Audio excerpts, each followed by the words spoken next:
What was Justin Ross Harris allegedly doing while his 22-month-old son, Cooper, suffered in the back of this scorching SUV? He was having up to 6 different conversations with different women. The most common term would be sexting.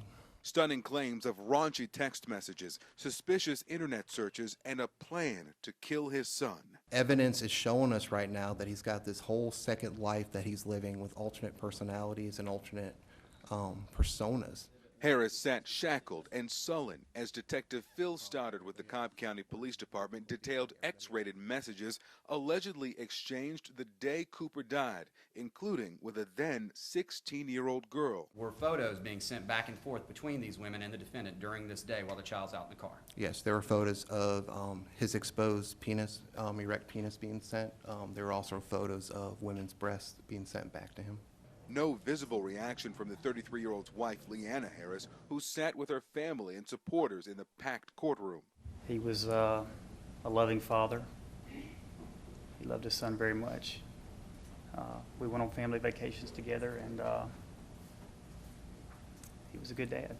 But just 5 days before Cooper's death, Detective Stoddard says internet searches revealed that Harris watched videos online about the dangers of being trapped in a hot car, and that Harris visited a web forum devoted to the child-free lifestyle. So you don't have any evidence that he actually typed in a Google search or a Reddit search or anything for child-free. True.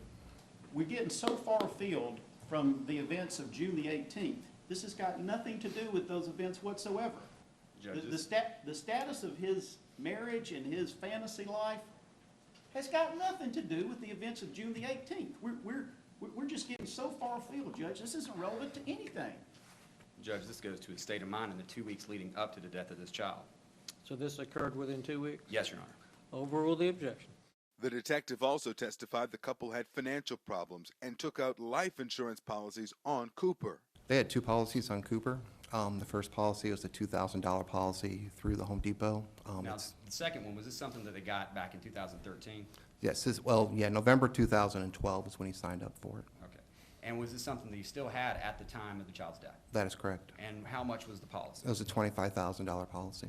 Stoddard laid out the strange way he saw Harris reacting the day Cooper died. He started off trying to work himself up, and we're watching him on the camera as he's doing this, and he's walking around and he's rubbing his eyes, and he's, it looked like he's trying to hyperventilate himself. No tears, no, real emotion coming out of him except for, the huffing. And through the time you're talking with him about his son and his son's death, did you ever see any tears coming from him? No.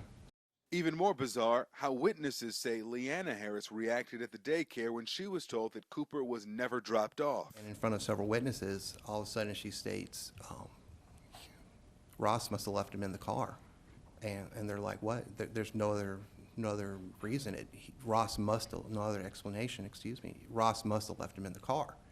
And they try to console her, and they're like, no, there's 1,000 reasons. He could have taken him to lunch or something. We don't know yet. And she's like, no. Then another shocker. Were there any injuries to the child's face? There were. And what were those?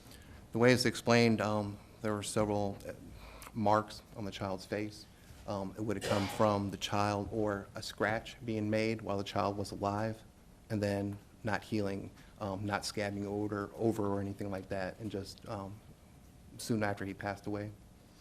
Were there any injuries to the child back of the child's head? Yes, there were abrasions to the back of the child's head.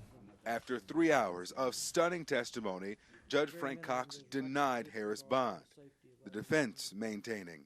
It's not criminal negligence. It's a horrible tragedy and an accident.